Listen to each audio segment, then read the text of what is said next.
Shalom semuanya. Selamat bertemu kembali dengan saya Devi dalam mata kuliah Sejarah Pendidikan Agama Kristen.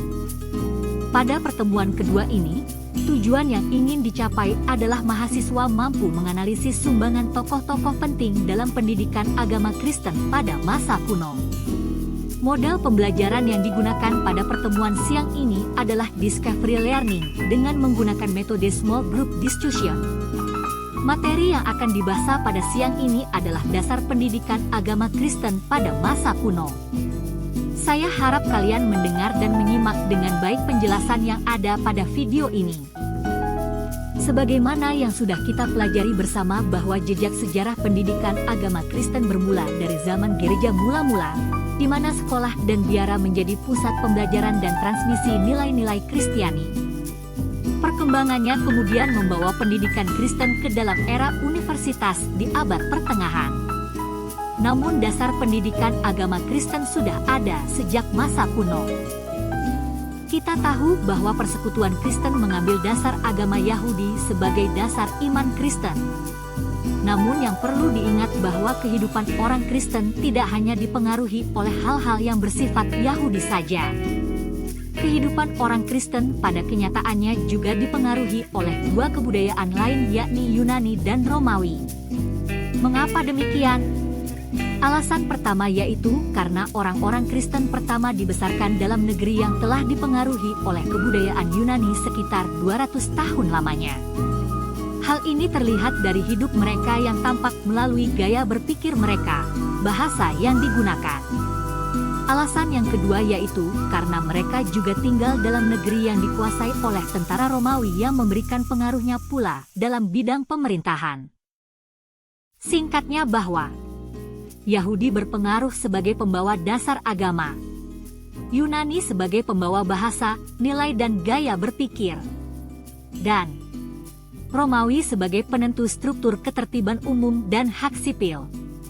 Lalu, sifat pendidikan yang bagaimanakah yang dilambangkan oleh ketiga budaya tersebut yang memberi kontribusi terhadap sejarah perkembangan pemikiran dan praktek pendidikan agama Kristen? Perkembangan pikiran dan praktek pendidikan agama Kristen khususnya sejak awal sampai abad pertengahan dikatakan sama. Mengapa? Karena sama-sama berakar dari kebudayaan Yunani Romawi maupun Yahudi. Kebudayaan Yunani Romawi memiliki ciri pendidikan yang digawangi oleh tiga filsuf besar, antara lain Plato, Aristoteles, dan Quintilianes. Kita akan melihat terlebih dahulu sumbangan pemikiran Plato bagi perkembangan pendidikan agama Kristen. Plato merupakan filsuf Yunani yang pemikirannya banyak memberi pengaruh terhadap perkembangan pendidikan termasuk di dalamnya pendidikan agama Kristen. Pemikiran Plato banyak dipengaruhi oleh pemikiran gurunya yakni Socrates. Melalui pendekatan Socrates, para pendidik Kristen belajar bagaimana menjernihkan pikiran melalui dialog atau tanya jawab untuk mendapat makna yang sebenarnya dari suatu hal atau pandangan. Menurut pemikiran Plato bahwa melalui pendidikan orang harus ditantang untuk menyelidiki setiap pendapat sehingga dapat menentukan sejauh mana pendapat itu sesuai dengan kenyataan baru yang sedang muncul.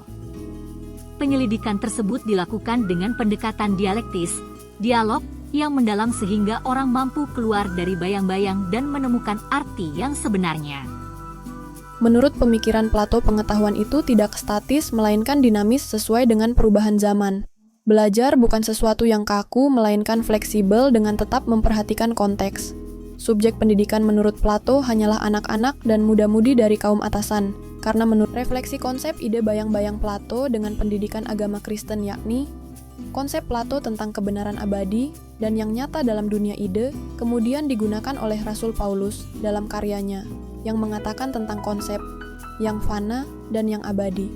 Kita yang ada dalam dunia nyata saat ini sebenarnya ada dalam. Demikian sumbangan pemikiran Plato.